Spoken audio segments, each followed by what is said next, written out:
In their research, Dunning and Kruger discovered that the less people know about a subject, the lesser their metacognitive ability around that subject. It's like you have to realize, okay, I didn't know that, like I thought I knew that, but I don't.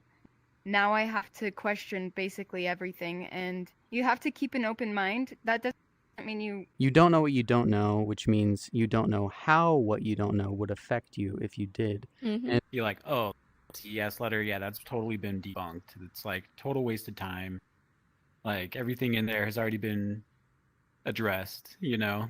And I was like, yeah, it makes sense. Why would I waste my time reading anti-Mormon propaganda? Yeah, because you already know that you're right. So all you need is one person saying they've addressed it or debunked it. Once I actually marry a 14-year-old girl. Future. Okay, yo. If I have to. I'm an angel with a flaming sword, and you dare.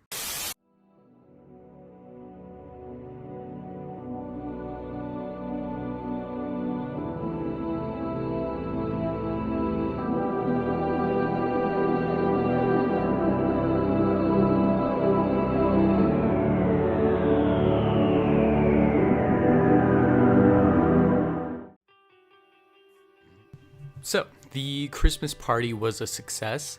We basically just hung out, got some pics, and then played Murder Mystery. If you see this video and have no idea what the hell is going on, we're using VR as a medium to try and help create a next level online community for people transitioning out of high demand religions, with our expertise and experience being Mormonism. Not because we want a dystopian future of chronically online people, but because a lot of people can struggle to find it locally, and we want to give those people the best possible support from a distance that we can. And then please go outside and touch grass. VRChat is free. You can join even without VR from a desktop computer, and it's compatible with low-end VR like the Quest 2, which you could get for a couple $100, probably $150 used at this point since the Quest 3 dropped. Feel free to check out our first video if you're still confused, but today we're gonna focus on the discussion we just had about the Dunning-Kruger effect. One way to truth and happiness religions already inherently create a lot of motivated reasoning and cognitive biases, but the Dunning-Kruger effect is just another reminder that the cards are already stacked against us when it comes to what we think we know and reality. I'm hoping everyone will come out of this feeling a little more humble and open-minded, but without further ado, let's get to that video. And if you want to see the full version from Aperture, it's linked in the description. Go, baby! Fist bump, yeah! Peace sign, Woo! peace sign. I can't do peace sign. I tried. Touch both of your buttons. Touch both buttons lightly. Are you ready for your bishop's interview? Oh God, jump scare! Holy! Wow. God. I don't know what to say except may the good Lord have mercy on your soul. Do you want us in like a more normal-looking avatar for this? I mean, that would be nice, yeah. Okay. sounds good. Sounds great. Let's do it. Sick. All right, here we go. We've all experienced it. You're sitting around at the table for a family dinner. Across the table from you is that cousin you haven't seen since the last family get-together. In the most confident fashion, he opens his mouth and starts talking passionately on a subject he clearly knows very little about. You look down at your phone, and in one quick Google search, you find out everything he's saying is completely wrong. But he doesn't seem to know it. Everyone else at the table doesn't seem to know it either. His confidence is so strong and unwavering that you start to wonder, does this guy know how wrong he really is? This is the Dunning-Kruger effect. People who know very little about a subject tend to overestimate how much they know because they just don't know how much they don't know. As a result, the people who are most confident in their ability are not usually the ones who should be.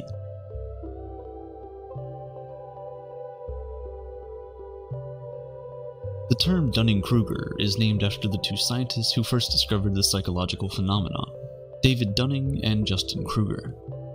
In 1999, they carried out research titled Unskilled and Unaware of It, where they tested a group of people on grammar, humor, and logic. In the first experiment, The 65 participants were asked to rate jokes they thought people would find funny. The people who personally felt they were excellent judges of humor were the ones who did the worst on the test. Dunning and Kruger then put the same participants through varying degrees of grammar and logic tests, and the results always came out the same. For the most part, the people who scored the least were the most confident going into the test, and overestimated how well they did afterwards, while those who scored the most overestimated how well everyone else did. Now you might think, how does this really happen? Surely you should just know when you fail a test, right? You have that gut feeling, and after all, you're the one who wrote it yourself. But that only happens when you know nothing about the subject at all. When we learn just a little bit about that subject, we start overestimating how much we actually know. We are aware that we know about the subject, however, we don't know enough to know that there is still so much more to learn. We are not yet skilled enough to accurately assess our knowledge and abilities, so we think we know much more than we actually do.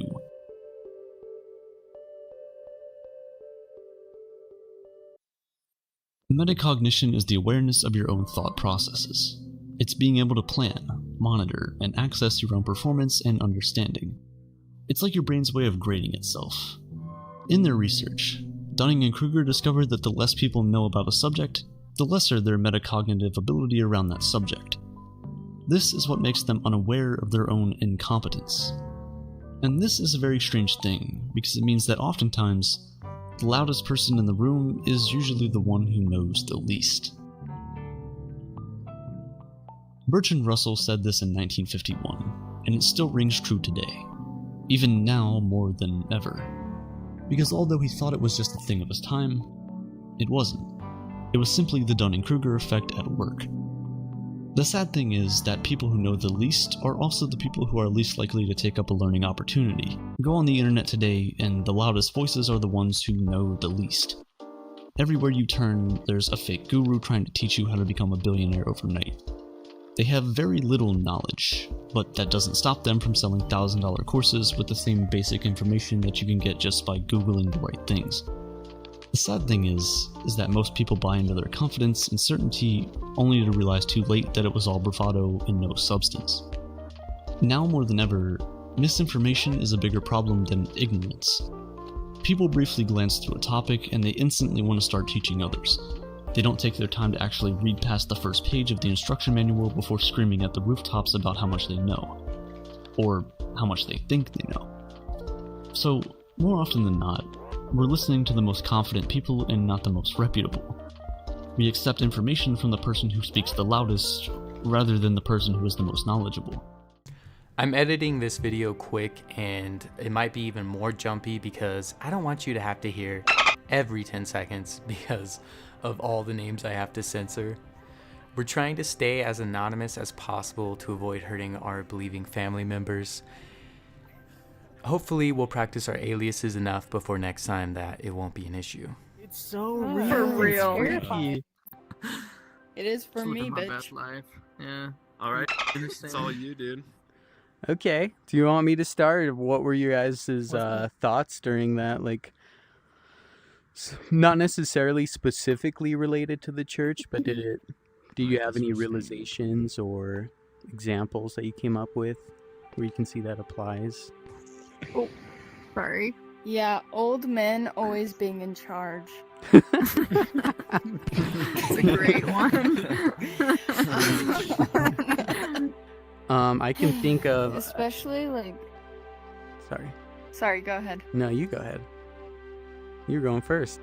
Most of them, I doubt even know what menopause is, and yet they're making decisions on women's bodies. And like that goes for church too, though. Like these old men just saying things and just acting like they're the moral authority, when really they've probably never dealt with half the shit that women deal with, and like their perspectives are so skewed. Tonight, I'm attending with a son, sons-in-law, and grandsons. Where are their mothers? Gathered in the kitchen of our home. They're making decisions, and you know, it's so black and white to them, but in reality, like, things are just gray. It's so easy to make say things like that, or about, you know, black people when they were excluded from temple ordinances and the priesthood, or homosexuality, and being like, hey, you can live a happy life with a woman. Yeah. You know, it's so easy to say things like that when you have no idea and you're so removed from it. Exactly. Yeah. Those are both really interesting examples because both of them are something that most of us will, like, or some of us will never experience. Like, I'll never experience what it was like to be a woman or like a person of color. And so it would be so easy for me to be like, oh, well, this is how they feel because I read an article on it. You know, it's like, Right. I feel like those are really interesting examples where it's, you learn a little bit and you're like, oh, I can say this is for sure because I read something about it. But it's like, Right. we'll never have that experience that they have. Yeah, like you can't speak Yeah. to it. Yeah, I can think of some cringe examples from my mission and life in general. But I think the biggest thing, like, and there's other things that tie into this too, but one that I can think of is just like polygamy, like all the issues of the church. And there's other things stacked against them besides the Dunning-Kruger effect. That's what's scary about high control, high demand religions is there's so many processes going against you finding information against what you've been taught to see as unquestionably true, that it's nearly impossible to consider that you might know very little about it. And like polygamy, for example, if someone asks me about polygamy on my mission, I'm like, okay, slow down, Buster. You don't get it. You don't get it. I get it. This was something practiced for a period of 50 years. First of all, Joseph Smith, those were spiritual marriages, not sexual. And there were more women than men. It was to take care of the women. You know, all the things that we hear. And all of those are false. All of them. And I did not know that at the time, but I assumed I did because I had heard it from somewhere. There was speculation. And the thing is, when you have a reason to believe something, when you're following motivated reasoning, other people who know better won't correct you. Other people in the church, because they don't really care. As long as it's something that makes you feel good and stay in the church and stay comfortable, they're like, well, you know, there are victims of the same system where it's like, it doesn't really, like if it's confirming the one ultimate truth, it doesn't really matter how you get there. And so things like that get perpetuated in our religion so easily. And I remember talking to an atheist on my mission who was super chill, awesome guy, which was already kind of weird for me because I'm like, how can you be happy without this? This is kind of weird that you're such a dope guy, but okay. And we were talking about cognitive dissonance, and it's like, I believe that because I knew what cognitive dissonance was and had thought a little about it, that I was in a position to be like, yeah, well, you know, I don't need to dig any deeper because I already know enough. Like, that's the main thing we hear all the time. Like, well, I know the church is true, so I don't need to know all that. You know, it's one of those thought-stopping techniques that's so widely used to keep us from digging any deeper. And, like... Anyway, that's enough out of me. Sorry, I want to hear y'all. No, I Hold up. I know we look goofy. We still haven't found avatars that really fit us. And from our perspective, the pool was kind of fun, but I didn't realize just how bad the angle looked with everyone paddling around constantly. So maybe I'll edit in some B-roll so it's a little less distracting. But you can also just put this on and listen for that part of the conversation. Though, like, I feel like I've experienced that personally when I was a member of the church, like just easily dismissing information without even looking into it. Because like I heard other people who supposedly, like for example, the CES letter. Right. That's the church education system. There's this letter that this guy wrote to I think like the president of the church education system, something like that. And I never read it because like I had heard other people be like, oh, CES letter, yeah, that's totally been debunked. It's like total waste of time. Like everything in there has already been addressed, you know? And I was like, yeah, it makes sense. Why would I waste my time reading anti-Mormon propaganda? Yeah, because you already know that you're right. So all you need is one person saying they've addressed it or debunked it. Once I actually read it, yeah, and like gave it a chance, I was like, oh, like no, these are all solid points, and like it's been updated to make sure that you know, they're not making any false points, you know. Yeah. So anyways, yeah, I've definitely experienced great that. Just being example. like, nah, I already know enough about that. I don't need to hear that information because it's just gonna be a waste of my time.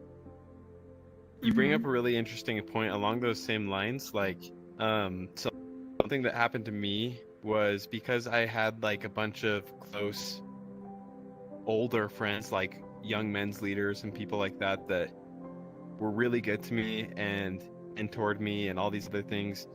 I just trusted. I'm like, they're really intelligent people and they're really wise people. And because they believe this is true, I can trust that it's true because I trust their opinions. I trust their ideas and thoughts. And it's something that held me on the path for a long time, was just like, okay, I don't even need to look into things. I just know that people that I trust and love believe this. And so I can trust and believe in it too. Right. I did that like with And my they'll tell you parents for that. the longest time. Yeah. Like, cause you just trust that your parents know what they're talking about, you know? Yeah. And you respect and love them so much, and you're like, yeah, you know. Also- Yeah. Yeah. One thought They're smart. that They I know so much. sorry. Sorry. Go ahead. And one thought that I had also, like, during like the video, was the other side where they talked about the ones that weren't overly confident and how it was almost like a form of like self-sabotage on themselves. And I feel like piggybacking off of what like was saying with how she was working with her parents, it felt like for me too, there were plenty of times like my parents were the type that they weren't afraid of having conversation, and they tried to encourage us if we had an issue to work out with them to actually just talk to them. And so I had many different conversations like with my parents, but I always just assumed they knew more than I did. Yeah. And so my You're like, they're older, my you know. concerns and everything were just brushed aside. Yeah. When I feel like more recent conversations I've been having with them and like facts that I'm able to bring to it, it's like changed the tone, and I feel like respect me more because of it. So that's kind of nice. Definitely. I love that. Yeah. It's kind of sad That's realizing that inverse relationship, that the loudest people often the least knowledgeable. I mean, you kind of feel that You instinctively. definitely but see it on the seeing- internet all the time. Yeah, but seeing like actual like studies proving that is a little disheartening in a way that it almost makes. I mean, as long as you're aware of this and you're aware you don't know everything, and you don't know what you don't know, which means you don't know how what you don't know would affect you if you did. And if you're doing your best to study like how the mind works and where your cognitive biases and blind spots are, then great. Like, you should still stand for something. You should still do your best to speak out, because the dumbasses are gonna do it. Yeah. I would see that in like young women's leaders and just women in the church too. Like they would say something that was kind of like eye-opening for me. Like it was, I don't know, like they would say something about their experience and then they would like discount what they were saying by, well, these people know best, like the prophet knows best, the bishop knows best. When the prophet speaks, the And so they thinking would has put been their, done. When the prophet speaks, sisters, the debate is over. Yeah, like they would, yeah, exactly. Like they would say things where I'm like, oh wow, yeah, like I want to hear more about your experience, but they would discount themselves because like it is brought back to that idea of like those who do know aren't as confident in themselves, I guess. Like I can't remember the exact quote, but just like know that they are mothers and they're teachers and like they are doing so much, like they're very empathetic, kind, but what they're saying isn't destructive at all, but it's being kind of like discounted or whatever by men in the church because they're the ones who know best, not these women, like these men who don't know their experience know best. Yeah. I don't know if that made sense, No, but it did. Yeah, for sure. Yeah, it's like they're the ones that are most qualified to understand their experience as women in the church, but it's the men who are telling them, no, you are equal, you're just different, you know, like, suck it up, buttercup, you know, that nonsense. yeah. Yeah, exactly. I'm telling you. So Yeah. This is your divine purpose. This is what makes you so special. Yeah. It's not that I'm sexist, it's that I value you and your sacred Yeah. purpose. Oh my and God. worth. Not to change the topic too much either, but something that I thought about a lot while watching the video was literally, in my experience, the closer I get to something like a subject or an idea or a hobby, the more I realize that like how intricate and nuanced everything is and how much more there is to learn.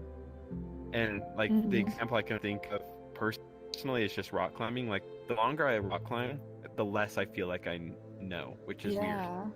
Because I'm learning constantly, but it's like, yeah, I'm sure like with whatever anybody does, like whether it's parkour, whether it's painting and art, or whether it's music production, or you know, and like whatever your guys' hobbies are, I know that like the closer you guys get to it, you're like, oh, I thought I knew how to do this well, and then it's like there's so much intricacy to everything that it's like it just makes sense that when we first start, we think that we know so much, but in reality, everything is so deep, I guess. Yeah.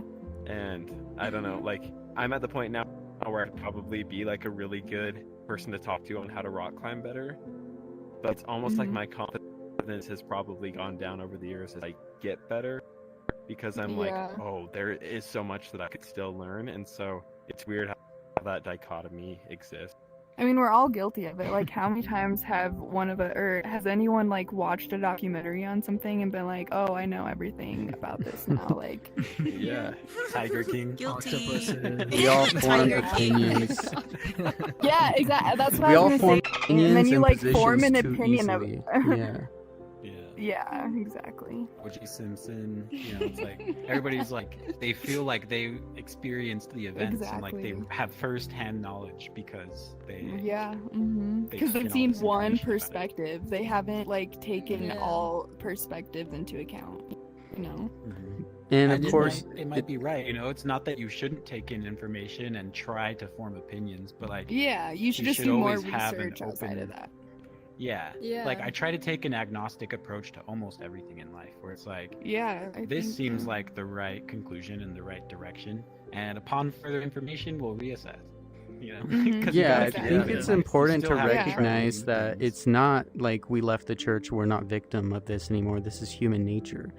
And so like we always we need to be aware of these things moving forward, because most people who leave a cult or high demand religion, those programs, they just switch what the control is or what the motivation is, what their belief is, but they still, those mechanisms need to be deprogrammed. And it's also just the natural man. That's why I think it's so funny they talk about the natural man, but they're falling into some of the most ridiculous and basic cognitive blind spots and encouraging them like as a core part of their epistemology. Like, I'm going to only tell you positive things about this story, even though there's all these negative things that contradict it. And when you feel positive feelings from that, it means it's true. And that's all you need to know. You don't need to look anywhere else. You don't need to study any other perspectives. Like, that's like the worst foundation for an epistemology you could possibly have. And it's just openly encouraged. It's ridiculous. Yeah. But, you know, we still... Well, that's why I we're not really encouraged. like... Sorry. Oh, go ahead. Go ahead. No, you're good. I was just gonna say that's why I really like that quote, the Albert Einstein quote. That's "I'm not a genius. I'm just curious." Like when you keep an open mind to everything, when you leave a high demand religion like Mormonism, it's like you have to realize, okay, I didn't know that. Like I thought I knew that, but I don't. Now I have to question basically everything, and you have to keep an open mind. That doesn't mean you know, just fucking sign up for the next church that comes along, but like, you know, you keep an open mind to everything, and it's like, could God exist? Yes. Could God not exist? Yes. I don't know the truth. It's like, I honestly know nothing at this point. I'm willing to hear out both sides, whatever it is, it's like I want to hear both sides of both perspectives, whatever it is. It's like just staying curious and having an open mind and not just shutting people down just because you don't necessarily believe in it. What else do I not know that I think I know is something that a lot of people don't ask themselves. So that's why I think it's in a lot of ways like really cool that we experienced. I mean, rather we didn't, but that's something a lot of people don't experience. A lot of people are still living in the illusion that what they're seeing and feeling, their perspective on the world, is close to or reflecting reality, and it's just not. And you are an amazing rock climber, and it's cool to recognize the fact that you feel like less confident. Maybe you can take these studies and recognize that shows that you are learning a lot and that you're in the upper percentile of the field. You just understand how complex it is, and that's something to be aware of. Like, you're badass, man. You got this. Thanks, dude. The deeper the rabbit hole continues to go. Yeah, it just keeps going. On and on. Just with church history alone, the more I learn, it feels like it's an endless rabbit hole of information, of all these little pathways in which I had no clue of any of this in the church, of Joseph Smith's belief of the moon and there being living beings on the moon, Quakers or some shit. Dressed like Quakers. And he said the moon was shaped like a lemon. Time shit. That's so like it was lemon. Yeah, he said the moon is oblong. We're just looking at the side. God, he's so stupid. But it's stretched out like a lemon. Wouldn't it look like a nipple if we were looking at the what? Yeah, man. What? Nipple. If you imagine a lemon, it has a little nip. It was facing us. It looked like a nipple right there. Jay, I'm gonna actually use your alias. You should really look into his dad's patriarchal blessings when he was church patriarch, which used to be a calling on par with the prophet. And he blessed so many people that they had crazy powers, being able to become a shadow to escape danger, or that they would preach the inhabitants of the sun. There's if you go down the rabbit hole to kind of kick things off and get things started, because eventually I'd like it to be more of a community thing, and we'll see. But right now I was thinking it would be good to just do kind of based off this, when we understand how much psychology is involved in those issues that we thought we knew about. I want to go into them and explain why it's a problem, why polygamy actually isn't what I thought, what I wish I knew as an active Mormon, basically.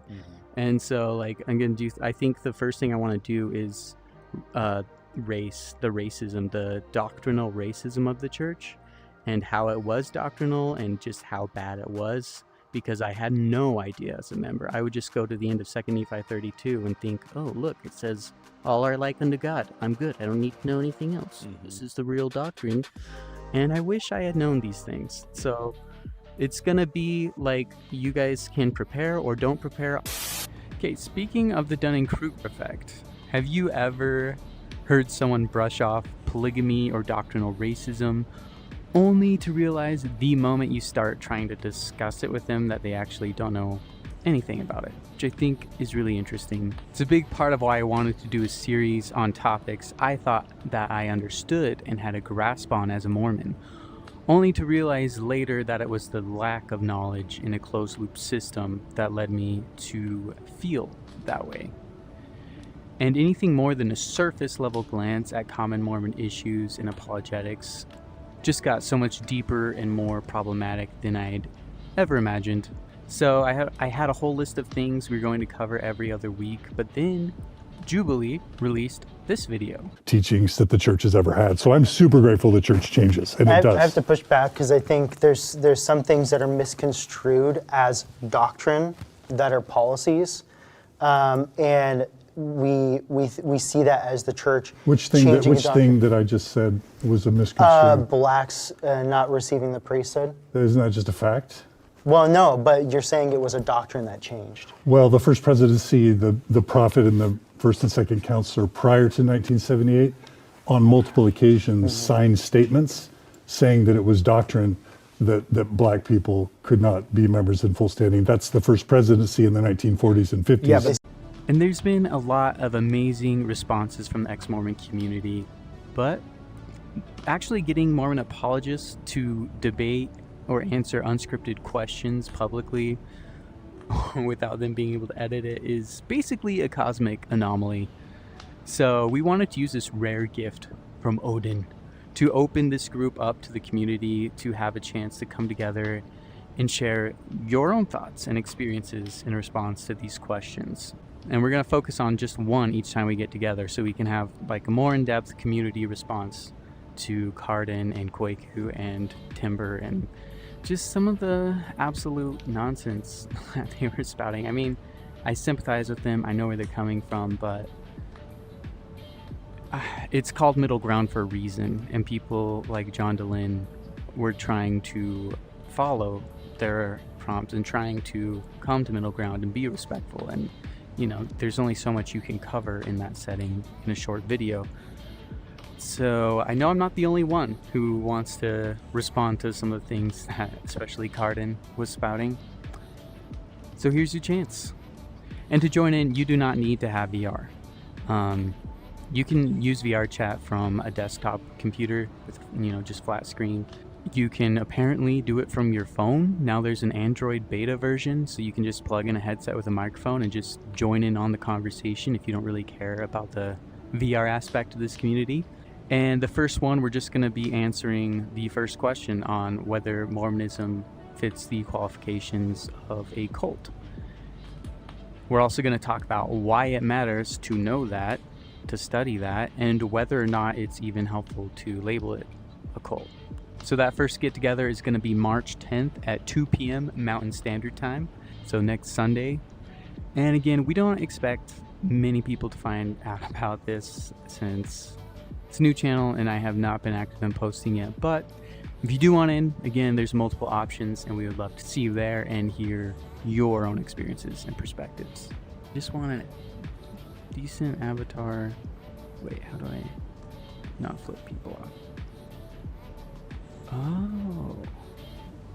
Okay, yeah. Okay, wait. Yeah. Hope to see you there. Well, hope to see you there March 10th. And the rest of the video is just a bunch of random tangents that came up while we were hanging out. So go ahead and close the video if you're not into that. I get it. So I'm also going to be just in a random VR chat world, chilling, maybe drinking some IRL coffee in a virtual coffee shop, watching some videos, taking notes. And I just want to do that publicly in case there's anyone who's in a position like I was, just really looking for someone to bounce ideas off of and to help me process what was going on and how to move forward. So again, I am not a professional, I'm just a dude, but if, you know, I'd still want to do my part. Just putting that out there. I'll be there if you want to show up. Sundays, 1 p.m, join the group. Something will be going on as much as I can. Right now it's still an open group, so it's not hard to join, and I'll be able to post updates there as well.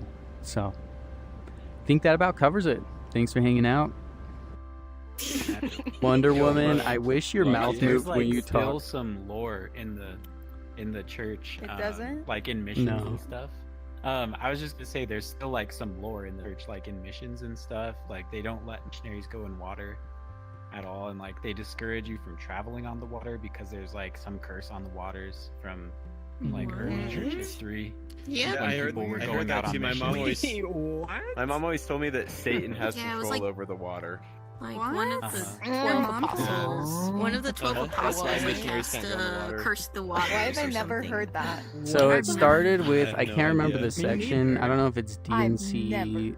I can't remember, but it was about the Bermuda Triangle. Oh my gosh. the destroyer upon the waters. Apparently it was malaria. Like there's these different interpretations, but some people ran with, oh, Satan controls the waters, and this urban myth came up. And honestly, I think it's more like they don't want missionaries being around bikinis and stuff or having fun of any kind. So yeah, like there's it's just a good excuse. It was like a disciplinary thing. Like, yeah, I think it was more like under more control. Of, like, I don't think it's an official. I thought so too. Don't go to beaches. Don't have fun on these days. to stay focused on your work. Ethical side of the rules, and then there's like some of the beliefs behind those rules and like some of the lore that comes along with them. And there's not really like I feel like it was a safety thing though. They would just say like, you know, it is more pragmatic than anything. They're just their main reasoning is, you know, they don't want missionaries to drown or to have a beach day and have like, fun, enjoy the life, missionaries to have their shirts off, remember how bikinis, shitty you know, their mission is, that kind of stuff. But yeah, I mean, not to bring Watch witches people back having into genuine it, but if fun. you could swim, you were a witch. So what I want to do going forward and see what you guys think about this. No, you're good. I was just that's why wondering because I feel it's bad. making me motion sick. Yeah, this might not be the best spot. And personal experiences are how everyone else who's watching is going to relate to it the most anyway. So like, Right. not only is it going to be like your base knowledge on the topic, but your personal experience and how it affected you in your upbringing in the church and the aftermath of it.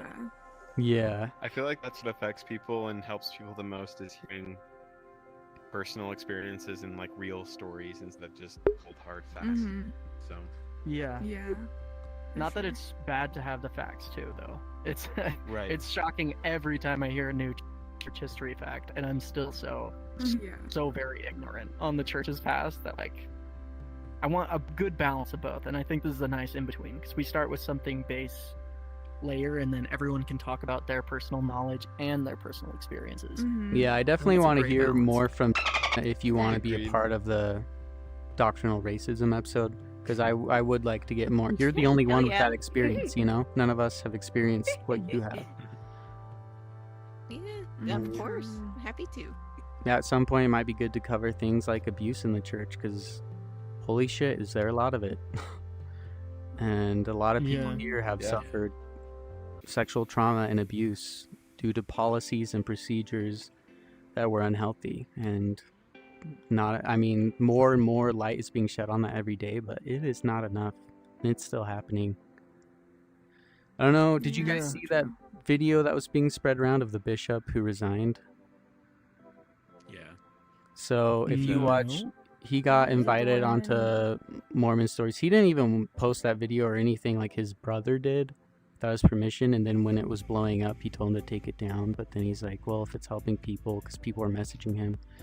So anyway, Mormons are going to be like, oh, he just wants attention, blah, blah, blah. Not at all. And his story is, and his wife's story is insane. Like, he was sexually abused in a ward as a child, like, repeatedly, and same with his brother and someone else who was abused by the same man in their scout group who would take them over for sleepovers and drug them, committed suicide. Oh my god. And it was actually the mission, it was in Korea, and the mission president's son was one of those who was abused, and he killed himself. And then like later on, it just gets more like, it's so rampant when you protect, like, he became a bishop and he was so pissed when like he wasn't told about this pedophile in his ward. Like, no one told him. And so like, if you assign that person over children or whatever, like, why is this a thing? They're just like, oh, he's been forgiven, you know. It's like, let's Like, ignore why all are the we experts on human protecting psychology. predators? The atonement fixed it, we're good. I thought God told them to elect these people, so. So Yeah, no kidding. Yeah, exactly. But they're only men. They are not They're only God. Humans. God is not fallible, but men are fallible. actually, the next day after that, Yeah, bishops, real Stupid. they did a special episode where they brought on bishops, ex-Mormon bishops, to talk about their experiences. And one of them had an experience kind of like that, where they had thought they called someone by revelation to a position, not knowing they were a pedophile, they abused someone, and then they were questioning everything. They're like, well, because someone else would ask him, is my calling inspired? And he's like, I don't know, because I thought this was inspired. And like I've heard stake presidents basically say what I said, justifying things like 70s who abuse people, or mission presidents who You've heard that? sexually abuse missionaries and get I sent was home. thinking that Stake was presidents will exaggeration. say things like, yeah, they'll say things basically like, you know, that yes, it was inspired, and that like God gives people the ability to choose, and that person was supposed to be in that position that they were Oh called my to, but they weren't supposed to make the bad choice that they made Because while they they were have in the calling. agency. And because when you get a disconfirmation of your belief in something, and that belief is such a core part of you, it's so much easier to create a new belief to justify that than it is to be like, oh, Revelation isn't really working. There's so many examples of how it doesn't work. Sorry, go ahead. Yeah. All I was gonna say is, like, it felt like, at least for me, like, the further away I got from, like, especially the Utah bubble, or just like the bubbles of like highly concentrated kind of like the hardcore Mormon believers, the more the people were willing to kind of go off script just by inspiration. You find that so much in Latin America, where people are constantly having like visions and dreams, and they interpret that as meaningful because that's what the church has taught them, you know. And like, I'm not saying they all aren't meaningful, but you have to kind of use like your own knowledge to kind of figure out which ones are like inspired and which ones are just like, I don't know, random thoughts that can pop into your head and things like that. Not everything. Like there's some really messed up stuff I've heard said over a pulpit from bishops, stake presidents, and even 70s. Right. And so I feel like they just think because they're far enough away from the actual group of people where they would get any type of actual consequences for what they're saying or leading people to believe. I think it was M. Russell Ballard or Dallin H. Oaks, I could be wrong, where they're in a conference with youth asking that question, like, how do I know when what I'm feeling or thinking is from God? And they basically said, like, well, you don't always know, but my personal rule of thumb is if I want to do that thing, then it's probably coming from me. I'm like, that is so general. It's like, okay, so if you're schizophrenic and you think you're Abraham, God's telling you to kill your family member, you don't want to do that. So, you know, that's the whole Lafferty's brothers scenario. Are you guys getting like motion sick out there? Because I feel like it's nicer being stable. It's pretty chill. Oh, good.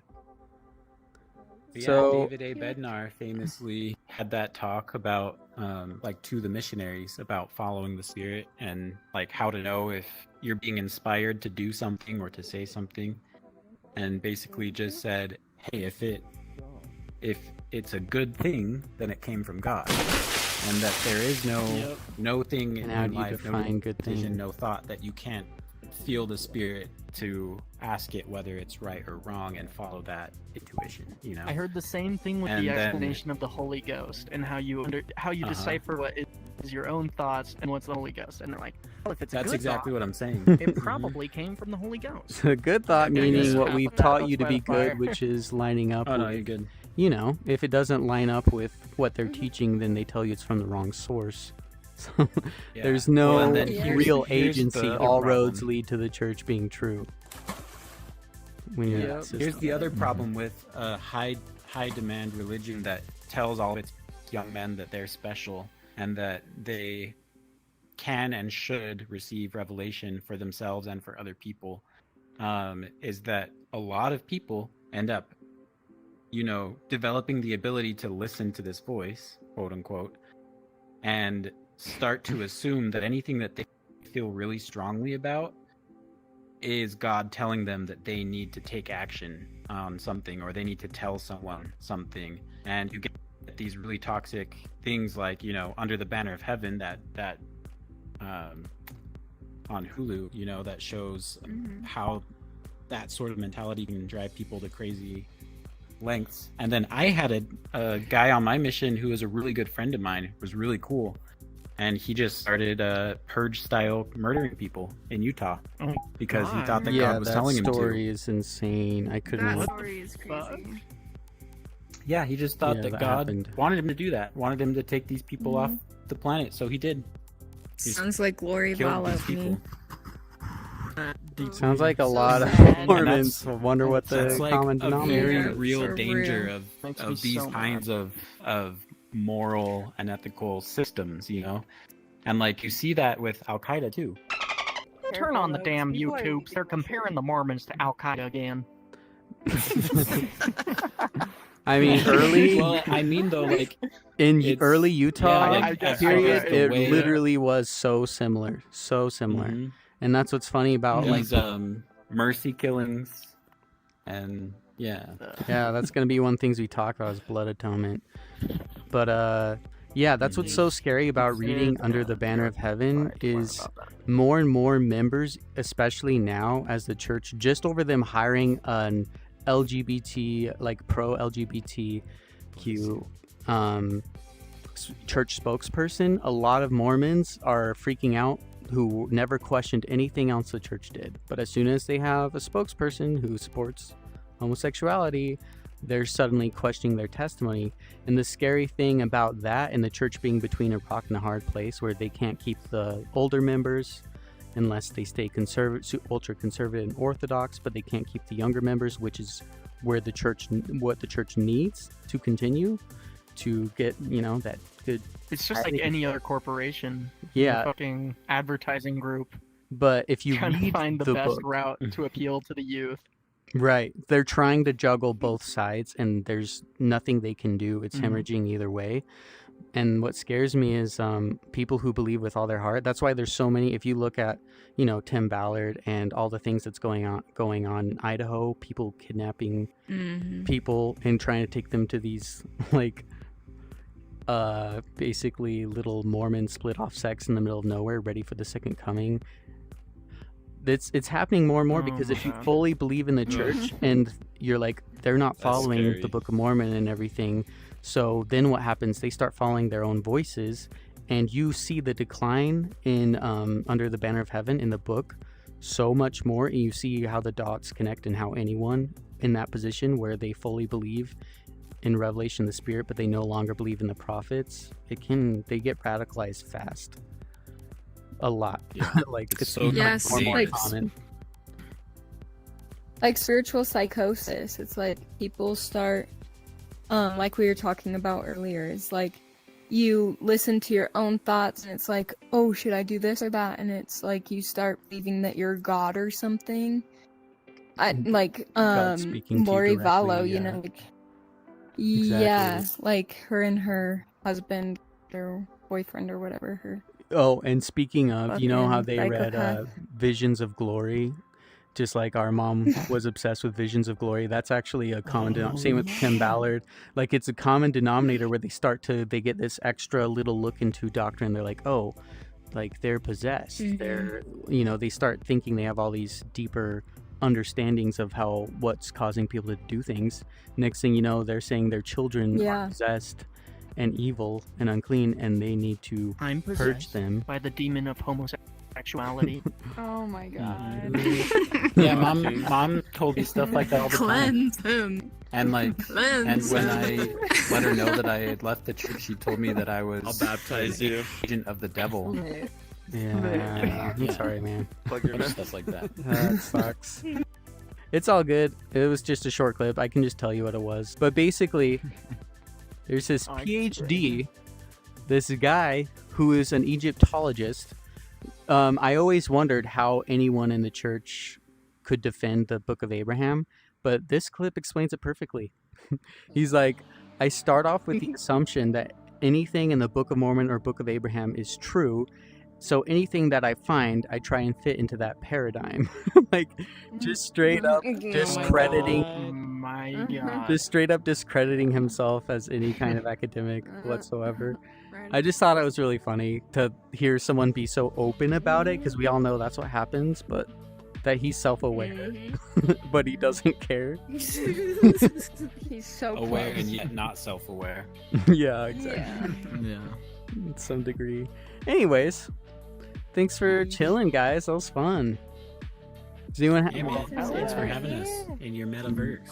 It's so nice having so many more voices in the conversation. Yeah, this was really nice. I love hearing everybody's perspectives and personal contributions. Me too. Sorry if I talk too much. Marry a 14-year-old girl. Future. Okay, if I have to. Yo, yo, yo. Because this is what awaits you will if you marry a don't. 14-year-old. I will. I'll be back. Put that sword away. Put that sword away. The angel flaming sword. I'm an angel with a flaming sword, and you dare? Yeah, he totally Okay. wouldn't Can you have get done through it there? otherwise. Most unrealistic part of this whole demonstration is the angel being a woman. In Mormonism, yeah. Well, she's talking about Wonder Other Woman. than the fact that we have one. Oh, I no, think we're she's talking about one. Wonder Woman. Oh. That's a very strong reaction. We have no information on Wonder Woman. Yeah. It's like, well, technically, they never said where Heavenly Mother came from, or if she's a god. But I mean, yeah, I guess she would be considered a goddess. Thanks for hanging out, guys. My Thanks dude. for joining. Peace out. Bye-bye. That was a good conversation. Hell yeah. Well, if you're a murderer, you find weapons and kill the other players, and if you're the detective, you want to shoot the murderer. What the fuck? He was a mission president in England and having affairs with women over there. And after word got back to the Q15 in Utah, and things were kind of leaking out, they kind of had to put a stop to it. And he insisted he was just guilty of a little folly of in Israel because he only went in like 4 inches, and he would pull out and he wouldn't release his semen in the woman. What? So it didn't really count as full The adultery. things people do, yeah. Oh my god. He would have gotten along really well with the people in BYU as they're trying to find all sorts of Workarounds. Workarounds there. Yeah. Workarounds that people are. Oh my gosh, that's a whole nother episode. Oh my gosh.